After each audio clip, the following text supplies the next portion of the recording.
현대차와 중공업의 생산 정규직 수가 지속적으로 감소하고 있습니다. 중공업은 10년 동안 10,000명 넘게 줄었습니다.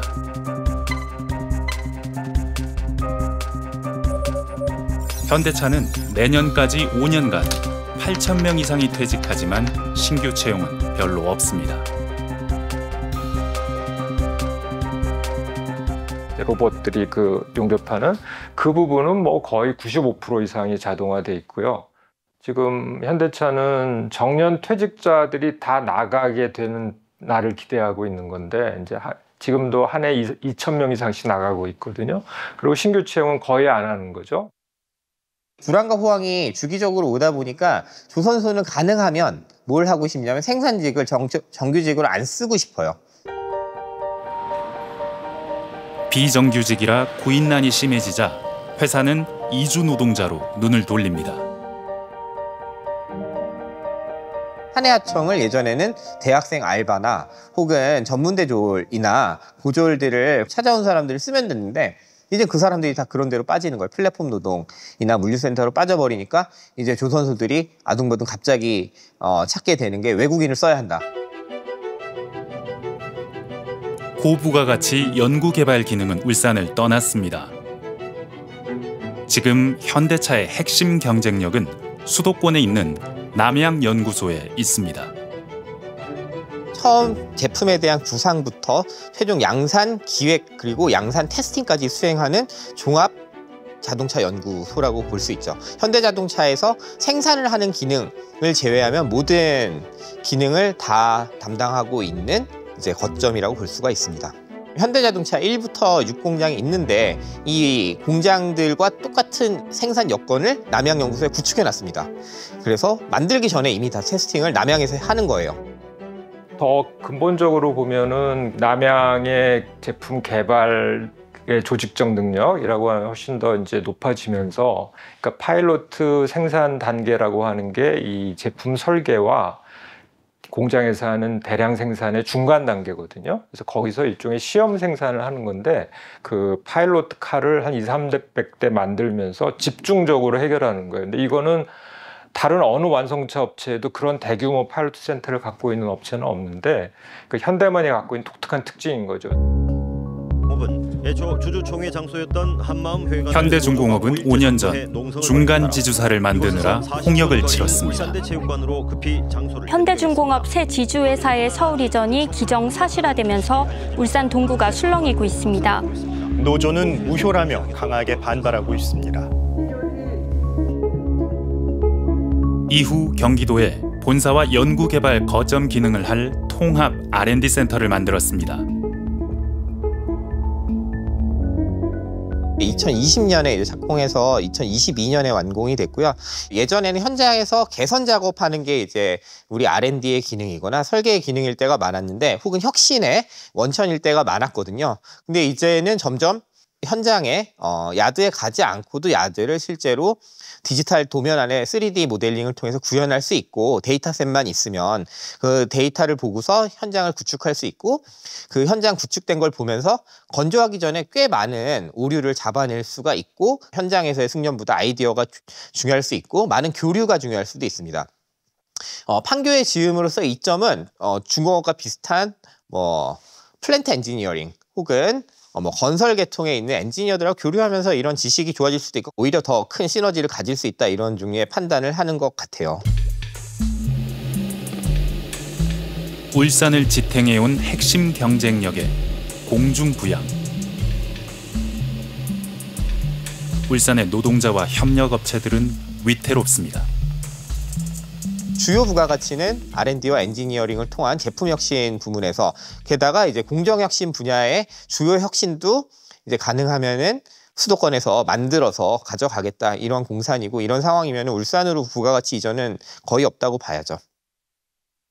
울산 공장 같은 경우는 그 생산 물량은 유지가 되겠죠. 그럼 자동화가 계속 진행이 될 것이고 그다음에 그 임률의 격차가 있는 외주화도 진행이 될 것이고 이제 그렇게 되면서 그 일자리의 숫자 자체는 감소하고 일자리가 있다고 하더라도 덜 좋은 좀 대우가 나쁜 일자리들은 존속하게 될 것이고 이제 그런 의미로 그 단순 제조 기지로서의 위상이 훨씬 더 강화되는 그런 미래가 기다리고 있지 않을까 싶습니다.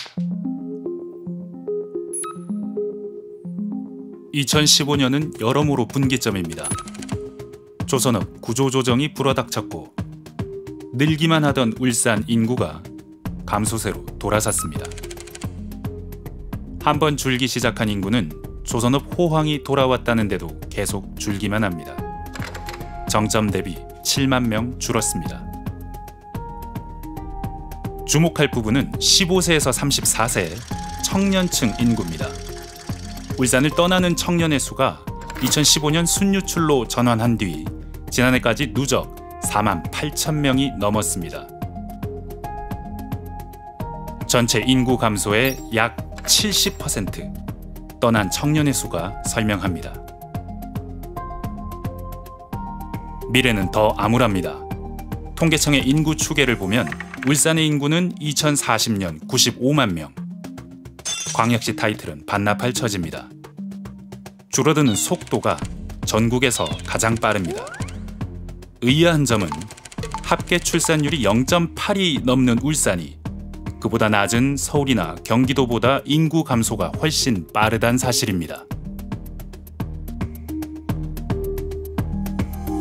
출산율 높다고 좋아할 게 하나도 없다입니다. 실제 태어나는 아기의 숫자를 보셔야 되고 실제 태어나는 아기의 숫자는 여성의 숫자로부터 나옵니다. 여성이 떠나는 동네는요, 미래가 없어요. 거기는 앞으로 태어나는 아기의 숫자도 줄어들 수밖에 없습니다.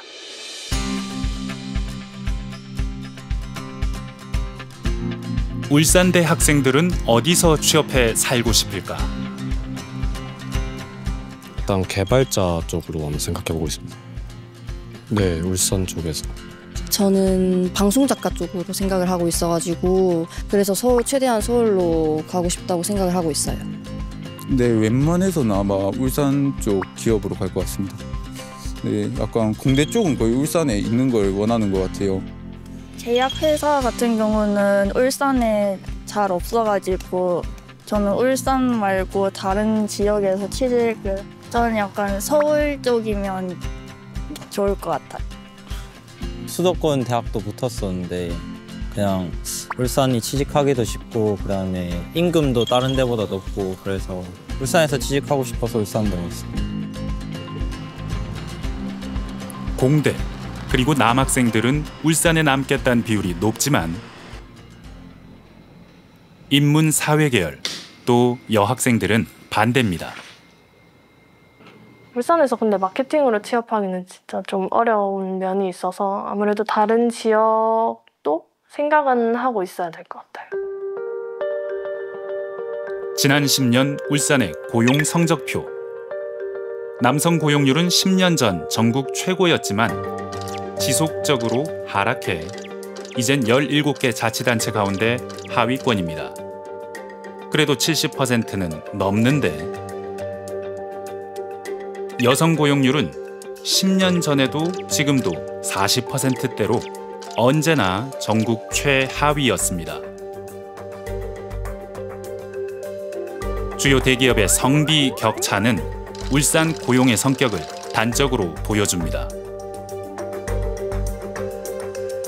여성들의 사회 참여, 경제활동 참가에 대한 욕구들은 늘어났는데 울산의 그와 관련되는 일자리들은 아직 부족하기 때문에 그것이 여성 경제활동 참가율이 낮고 그리고 청년 여성들이 떠나는 이유의 하나라는 것을 저희도 잘 인지를 하고 있고요.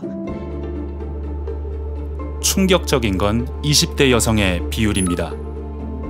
광역시 승격 직후엔 남녀가 엇비슷했는데 여성 비율은 지속적으로 하락해서 지난해 43%까지 떨어졌습니다. 20대 성비가 극도로 불균형합니다. 학생들은 이제 대학에 들어오면은 성장하잖아요. 저희가 교육을 시키잖아요. 그럼 실력이 이제 키워지잖아요. 그래서 그렇게 해서 공을 들여가지고 열심히 가르치면 그 아이들이 서울로 가는 거죠. 일을 잘하는 아이일수록. 왜냐하면 자기가 갈고 닦은 역량을 가지고 여기서 그걸 발휘할 수 있는 기회가 별로 없는 거예요. 왜냐하면 이 도시에서는 그 친구들을 그렇게 키워줄 만한 기회를 줄 수 없는 도시니까. 그러니까 굉장히 슬프죠. 제 입장에서는.